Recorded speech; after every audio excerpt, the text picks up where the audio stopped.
듣겠나이다. 아멘. 예수 그리스도의 이름으로 감사하며 기도하옵나이다. 아멘. 할렐루야. 아멘. 8월의 마지막 주일 이렇게 예배 자리에 나온 우리 모든 성도님들을 환영합니다. 아멘. 가을의 문턱에 서 있는 이번 주간에 예보를 보니까 비가 많이 온다는 소식을 듣게 됩니다. 여러분의 가정 가운데 하나님의 지키심과 평강이, 그리고 하나님의 넘치는 사랑과 은혜가 언제나 함께 하시길 주님의 이름으로 축복합니다. 아멘. 예수님께서 겟세마네 동산에서 땀방울이 핏방울이 될 정도로 간절하게 기도하고 계셨을 때 제자들은 과연 뭘 하고 있었을까요?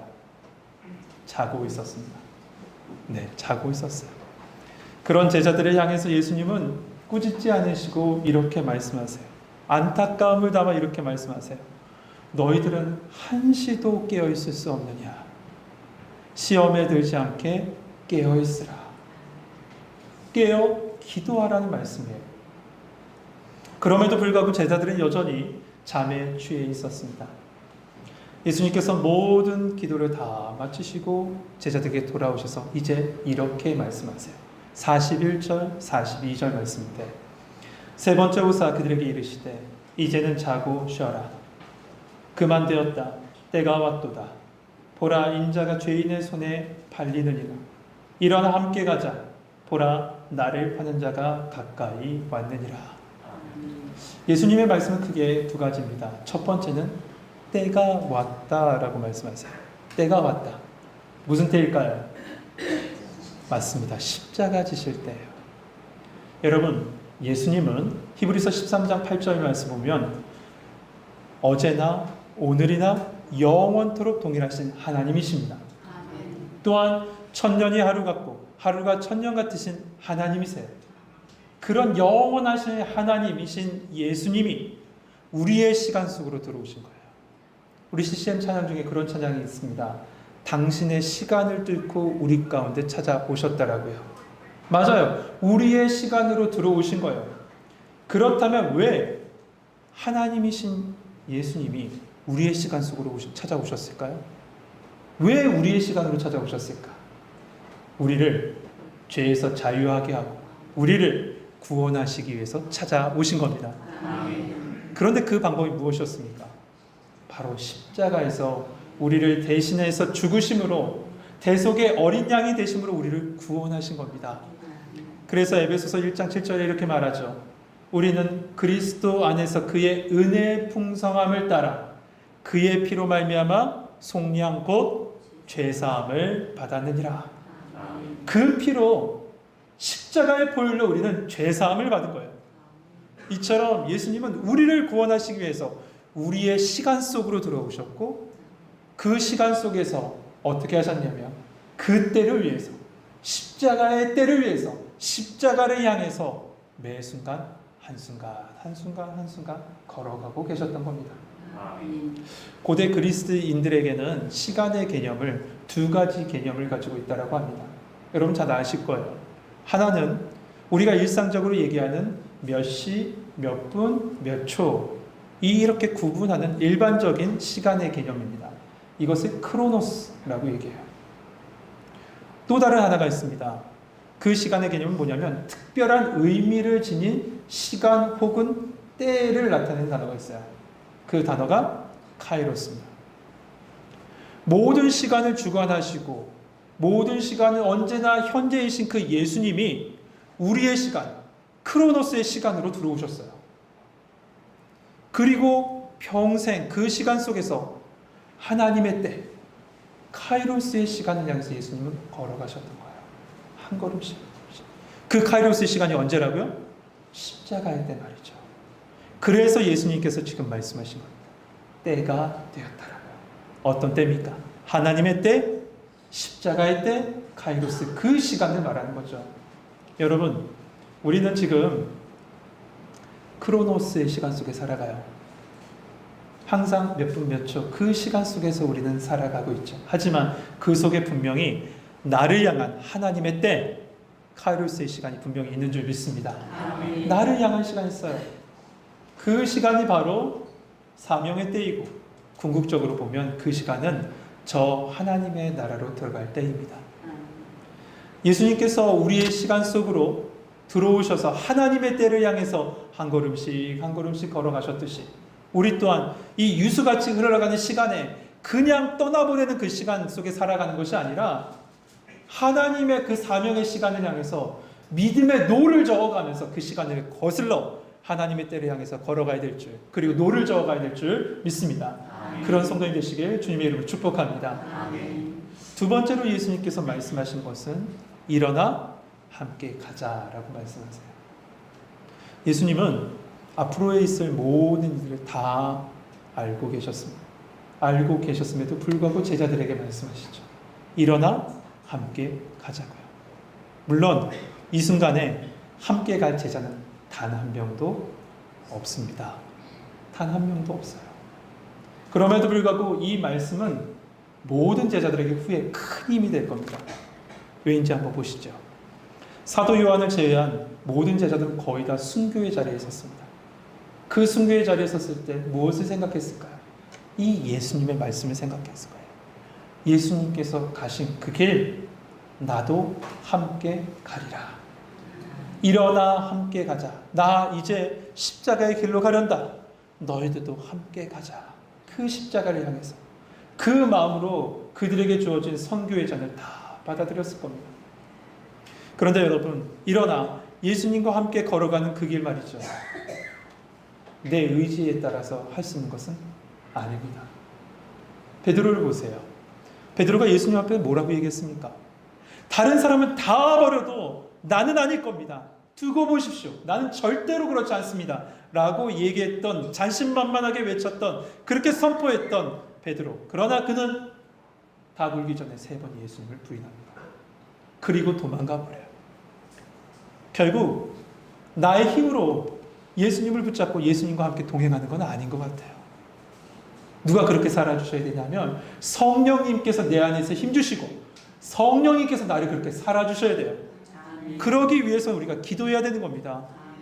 그래서 예수님도 기도하셨잖아요. 하나님께서 주신 그때 그 시간을 향해서 걸어가시도록 겟세마네 동산에서, 그리고 시와 때를 언제나 시간을 주시고 언제나 기도하셨던 것이 예수님이셨습니다.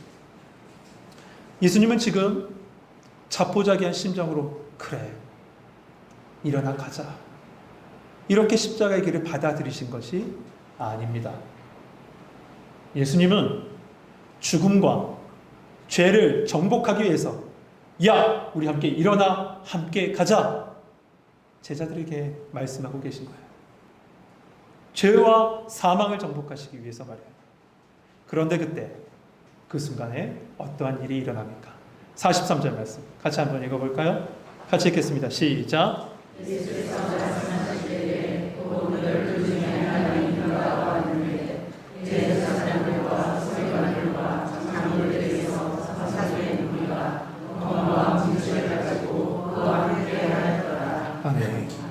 가룟 유다가 대제사장과 서기관과 장로들에게서 파송된 무리를 데리고 예수님께 쫓아옵니다. 그런데 요한복음 18장 3절에 보면 이들만 온 건 아닌 것 같습니다. 함께 온 사람이 있어요. 누가 함께 왔을까요? 군대가 함께 왔어요. 군대가. 요한복음 18장 3절에 보면 유다가 군대와 대제사장과 바리새인에게서 얻은 아랫사람들을 데리고 이렇게 되어 있습니다. 우선 이 요한복음의 말씀을 보면 바리새인과 이 대제사장들에게 얻은 아랫사람은 누구냐면 이 마가복음에 말하는 종교 지도자들이 파송한 무리들을 이야기합니다. 그러니까 이들은 누구냐면 성전을 지켰던 제사장 직속에, 대제사장 직속에 있는 성전을 지켰던 성전 수비대들입니다. 그런데 요한복음에 보니까 군대도 함께 했대요. 같은 사람들이 아니에요. 군대도 함께 했어요. 그렇다면 이 군대는 누굴까? 이 군대라는 단어, 헬라어는 스페이란이라는 단어를 쓰는데 이 스페이란이라는 단어는 누구에게 쓴 단어냐면 로마의 군대 조직을 이야기할 때 쓴 단어래요. 그런데 그 규모가 어느 정도냐면 최소 200명에서 최대 1000명까지 되는 군대의 규모입니다. 그런데 이 말씀에 쭉 보다 보니 요한복음 18장 12절에 이런 말씀이 있어요. 이에 군대와 천부장과 유대인의 아랫사람, 그러니까 성전 수비대죠. 성전 수비대가 예수님을 잡아 결박했다라고 되어 있어요. 군대가 나와요. 유대인의 아랫사람 성전 수비대가 나와요. 그런데 그 중간에 한 명이 더 있어요. 누구였죠? 천부장이 있어요. 천부장이 이 자리에 왜 있습니까? 왜 왔을까요? 1000명의 군대를 이끄는 장군 아니에요. 그렇다면 군대의 인원수가 몇 명이라는 거예요? 1000명의 인원을 데리고 지금 로마 군대를 데리고 이 자리에 왔다는 거예요. 예수님 한 명을 잡으려고요. 1000명의 로마 군대와 성전 수비대와 천부장이 가룟 유다와 함께 이 자리에 온 겁니다. 거기에 이들은 빈손으로 오지 않았습니다. 검과 몽추를 갖고 왔어요. 이 말은 뭡니까? 전쟁하러 왔다는 거예요. 한 명하고 수천 명, 수백 명이 되는 사람이랑 전쟁하러 온 겁니다. 왜 이렇게 왔습니까? 왜 이들은 이렇게 강하게 무장하고 왔습니까? 정확하게 얘기하면 이들은 예수님을 모르기 때문이에요. 그저 혹시 모를 유혈 사태가 발생할까 두려운 마음에 대제사장들은 성전 수비대를 보내고 그것도 모자라서 로마 군대에게 요청한 겁니다. 그래서 로마 군대도 함께 온 거죠. 여러분, 대제사장, 서기관, 바리새인들은 영적인 지도자였어요, 당시에. 그런데 이들은 깨어있지 못하고 지금 어떤 일을 벌이고 있는 겁니까? 하나님을 대적하는 일을 벌이고 있어요. 거기에다가 자기네들도 못하니까 어떻게 하냐면 로마 군대, 그러니까 세상의 권력과 손잡고 하나님의 일을 대적하고 있는 거예요. 영적으로 깨어있어야 될 그 사람들이 말이에요. 이런 급박한 상황 속에 오늘 본문에 보니 3명의 모습과 그 사람들의 반응이 나와 있습니다. 그런데 이 사람들의 모습을 가만히 보면 3인 3색 다 달라요. 그 신앙의 모습이 다 달라요. 오늘은 그 신앙의 모습을 하나씩 한번 살펴볼까 합니다. 그 첫 번째 인물, 우리가 보게 될 그 사람은 가증한 모습을 가진 누굴까요? 맞습니다. 가룟 유다입니다. 44절 한번 보시죠. 예수를 파는 자가 이미 그들과 군호를 짜 이르되 내가 입맞추는 자가 그이니 그를 잡아 단단히 끌어가라 하였는지라. 유대 사회에서 스승과 제자의 사이에서 입맞추는 건 이 자연스러운 인사입니다. 자연스러운 인사였어요. 그러나 지금 이 가룟 유다의 입맞춤, 그의 입맞춤은 전혀 다른 입맞춤이죠. 이 원어를, 입맞춤이라는 단어를 원어를 보니까 어떤 단어를 썼냐면 카타필레오라는 단어가 있습니다. 그 단어를 썼어요. 필레오라는 단어 여러분 혹시 들어보셨죠? 아가페 사랑, 필레오 사랑 할 때 그 필레오, 사랑이라는 뜻이에요. 근데 카타가 어떤 뜻이냐면 카타가 연달아, 연속적으로 라는 뜻이고 필레오는 사랑, 좋아하다 라는 말뿐만 아니라 입맞추다 라는 뜻도 가지고 있습니다. 그러니까 지금 가룟 유다는 형식상 입맞추면서 예수님 저 왔어요 라고 자연스럽게 이야기한 것이 아니라 아주 여러 번 강하게 진하게 입맞추고 인사를 하고 있는 거죠.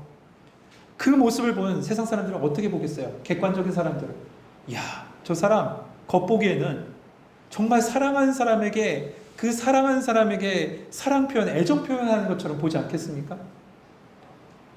강하게 그렇게 입맞추고 여러 번 입맞추고 있으니까 말이에요.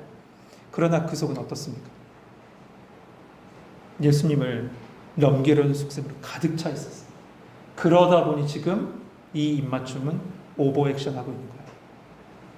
자기의 속을 가리기 위해서 겉을 사랑하는 것처럼 치장하고 있는 거예요. 여러분, 그런데 이런 일이 어디서 일어났을까요? 지금 이 장소가 어디입니까? 아직 겟세마네예요. 겟세마네는 거룩한 하나님과의 만남이 있었던 곳입니다. 예수님과. 이 겟세마네는 그리고 예수님께서 자기의 몸을 뒤틀어 짜시면서 기름 짜듯이 짜시면서 기도하시면서 하나님의 뜻을 받아들인 은혜의 동산이었어요. 은혜의 동산이었어요. 그런데 그 은혜의 동산, 거룩한 동산을 지금 가룟 유다가 와서 거짓과 더러움과 가증함으로 지금 채워버리고 있는 거예요. 그 가증한 모습의 정점은 예수님을 만나는 장면에서 드러납니다. 45절 한번 보시죠. 이에 와서 곧 예수께 나와 랍비여 하고 입을 맞추니.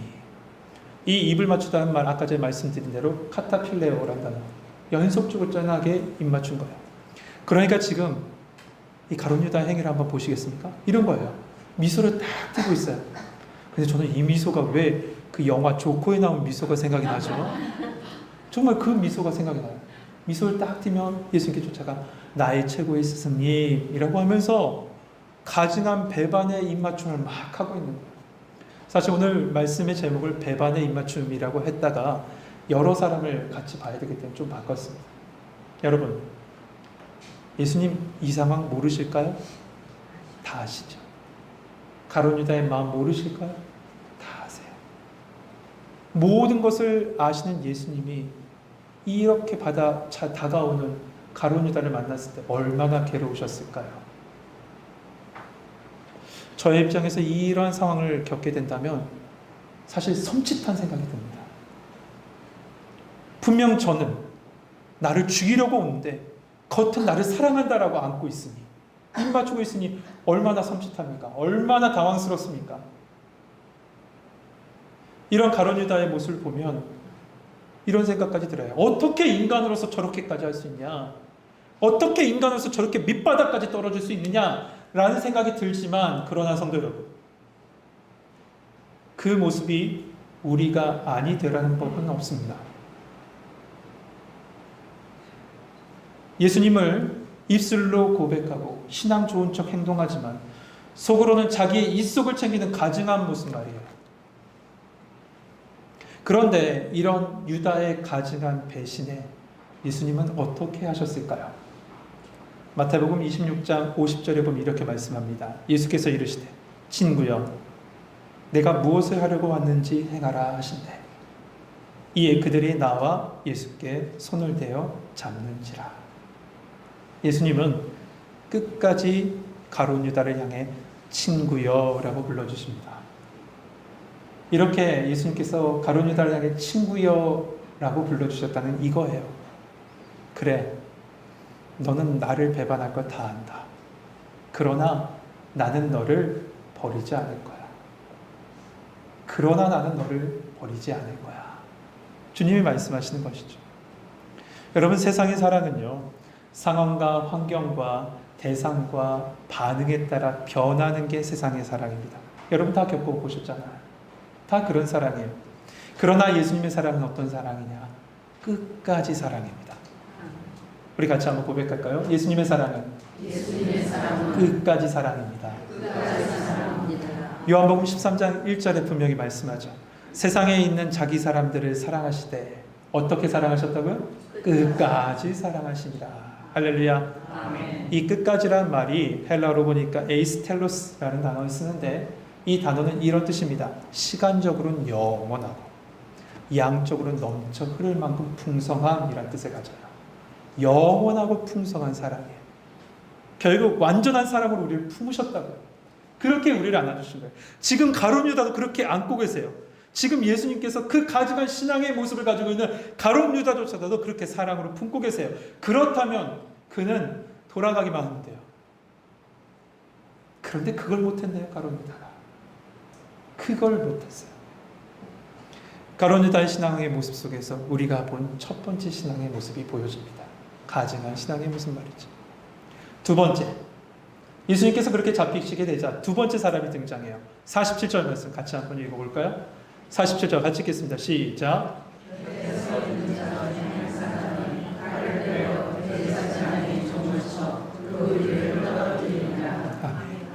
여기서 칼을 빼서 대제사장의 종의 귀를 친 사람은 여러분 과연 누굴까요? 맞습니다. 베드로예요. 그러면 귀가 잘려 나간 그 종은 누구죠? 맞아요. 말고예요. 예, 우리 교회 성경 수준이 이 정도입니다. 제가 얘기 안 했잖아요. 미리 복습해 오라고 얘기도 안 했는데, 예습이군요. 예습해 오라고 안 했는데 다 아시네요.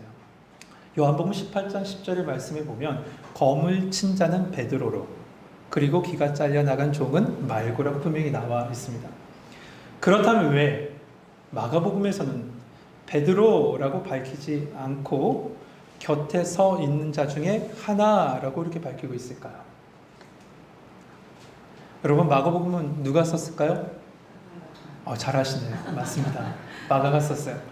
마가에 의해서 로마에서 쓰여졌습니다. 그런데 누가 구술한 내용을 기초로 해서 썼냐면 베드로가 구술한 내용을 기초로 성령의 감동에 대해서 쓴 최초의 복음서가 마가복음입니다. 이렇게 베드로의 구술을 통해서 기초를 통해서 쓰여졌다면 말고의 귀를 칼로 자른 사람인 베드로임은 더욱더 확실하게 알 수 있잖아요. 알 수 있어요. 그럼에도 불구하고 마가복음은 곁에 서 있는 자 중에 하나라고 기록한 건 두 가지 이유가 있어요. 첫 번째는 이 마가복음이 기록될 당시에 베드로가 살아있었기 때문에, 생존해 있었기 때문에 그래요. 그가 살아있었기 때문에 혹시나 그의 이름이 등장하게 된다면, 그리고 이 문서가, 이 복음서가 딴 사람에게, 혹시 로마에게 걸리게 되거나 유대인들에게 걸리게 된다면 베드로의 목숨이 위험하기 때문에 곁에 서 있는 자 중에 하나라고 기록했다라고 보는 학자들이 많습니다. 그런데 그보다 더 요즘에 지지를 받는 건 이거예요. 베드로는 자신의 그 행위 말이죠. 칼로 자른 그 행위를 떳떳한 모습이라고 생각하지 않고 감추고 싶었던 거예요. 왜 그랬을까? 여러분, 지금 베드로 칼로 친 이 자리, 그 앞에 누가 있었습니까? 군대가 있었잖아요. 성전 수비대가 있었고, 로마 정예부대예요. 그냥 부대가 아니라 우리나라라면 707 그런 특수부대가 그 앞에 쫙 있어요. 수천 명이 있는 앞에서 칼을 휘두른 거면 엄청나게 용기 있는 행동 아닙니까? 죽을 수도 있잖아요. 그렇게 용기 있는 행동처럼 보여요. 그러나 그럼에도 불구하고 몇 시간 뒤에 어떻게 돼요? 3번 예수님 부여요. 몇 시간을. 그것도 작은 여종 앞에서. 작은 여종 앞에 예수님 부여요. 여러분, 이 둘을 어떻게 조화가 될까요? 어떻게 한 사람 안에서 이런 두 신앙의 모습이 보여진다라고 여러분 상상이 가능하십니까? 완전히 다른 이 두 모습 말이에요. 여러분, 지금 이 칼을 휘두른 행위를 왜 감추고 싶은 모습이라고 표현했냐면, 베드로가 칼을 휘둘러서 지키고 싶은 예수님은 고난의 종으로 오셔서 십자가를 지신 그 예수님이 아니라 그저 내 욕망을 이루어줄 왕으로서, 정치적인 왕으로서 그냥 생각하고 있었던 거예요. 그냥 그런 왕으로서 그 예수님을 지키고자 칼을 휘두른 것 뿐이에요. 그렇다는 거, 대적들이 생각하는 예수님의 모습과 베드로가 생각하는 예수님의 모습, 이해가 같다는 거죠. 그저 어떤 왕, 정치적인 왕, 로마로부터 해방할 왕, 나를 잘 먹고 잘 살게 해줄 왕, 그럴 왕으로만 생각하고 있었다는 거예요. 여러분, 지금 베드로가 할 건 칼을 휘두르는 이 행위를 할 것이 아닙니다. 그가 해야 될 건 뭘까요? 예수님이 가신 그 길 조용히 따라가는 거예요. 예수님 뭐라고 말씀하셨다고요? 일어나 함께 가자. 그냥 조용히 따라가면 돼요. 그런데 그는 아주 과감하고 무모할 정도로 예수님을 위한다고 하면서 칼을 휘둘렀습니다. 하지만 그 무모하고 무지한 그 열심이 도리어 어떻게 됩니까? 하나님의 뜻을 막는 행위가 됐다는 걸 여러분 아시죠? 멋있는 것 같이 보이잖아요. 자기 스승을 지켰는데. 그런데 그 무모하고 무식하고 무지한 그 열심이 도리어 하나님의 뜻을 방해했다면 어떻게 반응하시겠어요? 여러분, 우리는 누구나 마음에 칼 하나를 품고 산다라는 얘기를 해요. 너무 무섭나요? 너무 잔인한 것처럼 들리겠지만 이 말은 이겁니다. 내가 휘두를 수 있는 힘을 가지고 있다는 겁니다. 내가 휘두를 수 있는 힘. 우리는 그것을 가지고 내가 원하는 것, 내가 소유하고 싶은 것, 내가 올라가고 싶은 자리를 위해서 칼을 휘둡니다. 그렇지 않습니까? 그 모습이 우리의 모습이잖아요. 그러니 여러분, 오늘 본문 속에 나오는 베드로에 대해서 너무 질책하지 마세요. 이 모습이 바로 우리의 모습이니까요. 이 모습이 바로 칼을 휘두른 모습이, 내 욕망을 위해서 칼을 휘두른 모습이 결국 우리의 모습이니까요. 베드로의 행위는 영혼적인 행위가 아니라 하나님의 일을 방해하는 일입니다. 그렇다면 우리는 어떻게 하고 있냐는 것이죠. 오늘 말씀을 보고 있는 우리는 과연 열심히 신앙생활을 한다고, 나 열심히 신앙생활 했습니다, 예수님을 지켜냈습니다 라고 얘기하지만 그 말씀이, 그 모습이 과연 하나님을 위한 일이냐라는 것이죠. 여러분, 분명 칼을 꺼내야 될 때가 있어요. 어둠의 권세를 향해서 칼을 꺼내야 되겠죠. 그러나 그 전까지는 우리는 칼을 칼집에 넣는 힘이 필요합니다. 칼집에 넣어놓고 버틸 수 있는 힘이 필요해요. 이렇게 하기 위해서는 필요한 건 다른 건 없어요. 기도의 자리에 나가셔야 돼요. 특별히 어떤 자리냐면 겟세마네 동산으로 올라가셔야 돼요. 그리고 그곳에서 예수님께서 하신 그 기도 따라 이렇게 기도해야 됩니다. 그 기도가 뭡니까? 나의 원대로 마옵시고 아버지의 원대로 하옵소서. 아버지, 내 생각대로 하지 마세요. 내 뜻이 아니라 아버지 뜻이 이루어지길 원합니다. 이렇게 기도해야 될 줄 믿습니다.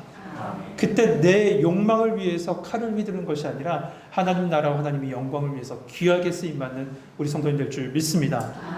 다만 지금 베드로가 할 건 뭘까? 칼을 칼집에 꽂아놓고 주님의 말씀 따라 조용히 따라가는 일, 그 일을 해야 되는 것이죠. 마지막 세 번째, 오늘 본문 속에 나오는 어설픈 신앙인의 모습이 보여집니다. 어떤 모습이냐면 51절 52절에 나와요. 같이 한번 읽어볼까요? 같이 읽겠습니다. 시작. 예수를 따라가다가 우리에게 잡히매 내 이불을 버리고 겉몸으로 도망하니라. 여러분, 지금 예수님께서 잡혀가시는 아주 심각한 상황입니다.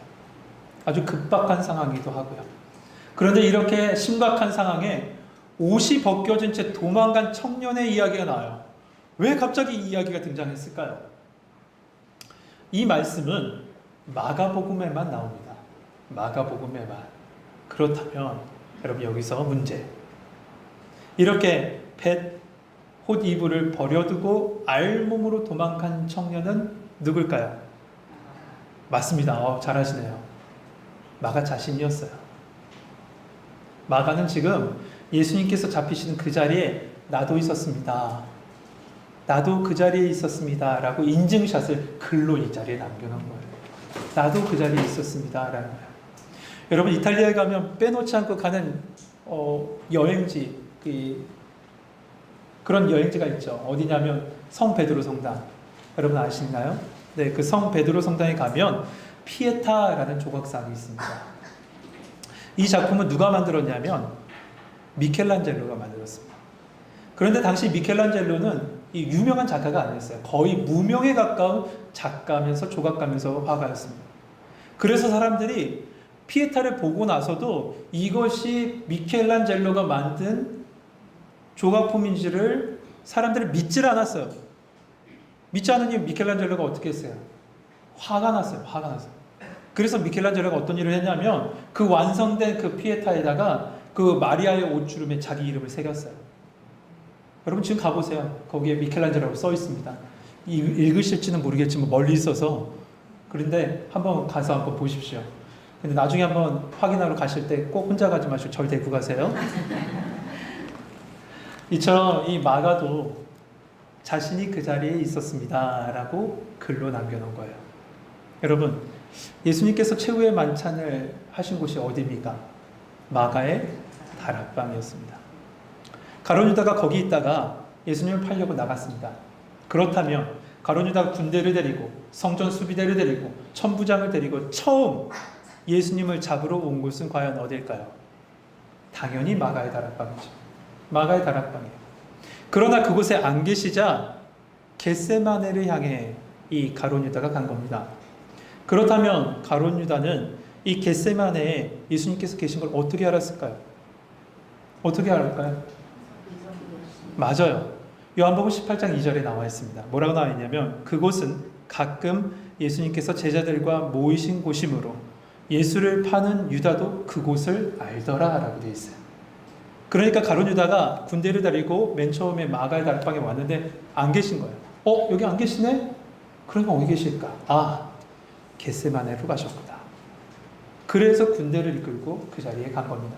그런데 그 사이에 집안에 들이닥친 이 군대로 말미암아 마가가 그 자리에서 쉬고 있었던 마가가 혼비백산한 겁니다. 그리고 군대가 나가자 혼 이불만 두른 채, 옷도 제대로 갖춰 있지 않고 혼 이불만 두른 채 로마 군대를 쫓아서 겟세마네로 간 거죠. 그리고 그 자리에서 예수님이 잡혀 가시는 모습을 보게 된 것이고 그러다가 로마 군병에 눈에 걸려서 잡히려고 하는 그 순간 옷 이불을 벗어버리고 옷을 버려둔 채 도망간 겁니다. 누가요? 마가가요. 참 마가의 모습을 보면 안타깝기도 하고 참 어설픈 모습입니다. 이런 모습은 바울과 바나바와 함께 선교 여행을 떠날 때도 똑같은 모습이 보여져요. 1차 선교 여행을 떠날 때 이 마가가 1차 선교 여행을 바나바와 바울과 함께 떠납니다. 그런데 그 선교 여행의 고된 그 어려움을 이겨내지 못하고 밤빌리아에 있는 버가에서 돌아옵니다. 중도에 포기하고 도망쳐 나온 거예요. 이 일로 말미암아 어떤 일이 벌어지냐면 바울과 바나바가 이제 2차 선도 여행을 예루살렘에서 준비하고 있는데 마가를 데려가냐 데려가지 않느냐를 두고 다툽니다. 그래서 결국 갈라지는 계기가 돼요. 참 사고뭉치예요. 보면 마가 사고뭉치고 너무나도 어설프고 이렇게 어설플 수가 없어요. 그러나 후에 이 바울과의 관계, 그렇게 틀었던 바울과의 관계 다 회복되고 말씀해 보니까 바울은 그를 향해서 사랑하는 아들이라고까지 표현해요. 여러분 이처럼 어설프고 사고뭉치였던 이 마가가 여러분 아시죠? 그 귀한 첫 번째 복음서인 마가복음을 썼다는 거예요. 여러분 오늘 본문에서 뱃옷 이불을 벗어버리고 도망갔을 때 그는 첫 번째 복음서인 이 마가복음을 쓸 줄 알았을까요? 몰랐을까요? 몰랐어요. 몰랐던 거였습니다. 그렇지만 하나님께서 그를 쓰십니다. 사랑하는 성도 여러분, 뱃옷 이불을 버리고 도망간 그 어설픈 마가가 하나님께 붙들림 받으자 귀한 마가복음을 기록한 저자로 남게 됩니다. 그렇게 세워져요. 자기 욕망을 이루기 위해서 칼을 휘둘렀던 베드로, 성령에 붙들림 받으자 예수님께서 죽으신 십자가를 그도 받아들입니다. 심지어 거꾸로 말이죠. 그는 이제 더 이상 예수님을 부인하고 도망가는 사람이 아니라 예수님의 말씀처럼 예수님을 따라가는 사람이 됐어요. 여러분 어설프고 무지하고 무모한 신앙일지라도 하나님께서 붙잡아 주시고 성령께서 그를 주관하시면 이렇게 그리고 어떻게 쓰임받을지 몰라요. 다만 우리의 연약함으로 인해서 잘못된 길을 갈 때가 분명히 있습니다. 그때 분명히 주님께서 돌아오라는 시그널을 계속 주실 거예요. 그때 우리가 할 일은 돌아오시면 돼요. 그때 다시 하나님 앞에 무릎 꿇으시면 돼요. 근데 그렇지 않으면 화인 맞은 이 인생이 돼서 오늘 가증한 신앙인의 모습처럼 그 가룟 유다의 모습처럼 살다가 결국에는 마지막 심판대에 서게 될 겁니다. 우리 주님은 우리의 연약함 다 아십니다. 그러니 우리의 어설프고 무모한 신앙 그냥 내려놓고 주님의 인도하심 앞에 맡길 수 있는 성도님 되시길 소망합니다. 아멘. 그럴 때 나도 상상하지 못하는 귀한 일에 쓰임받는 우리 모든 성도님 되실 줄 믿습니다. 기도하겠습니다.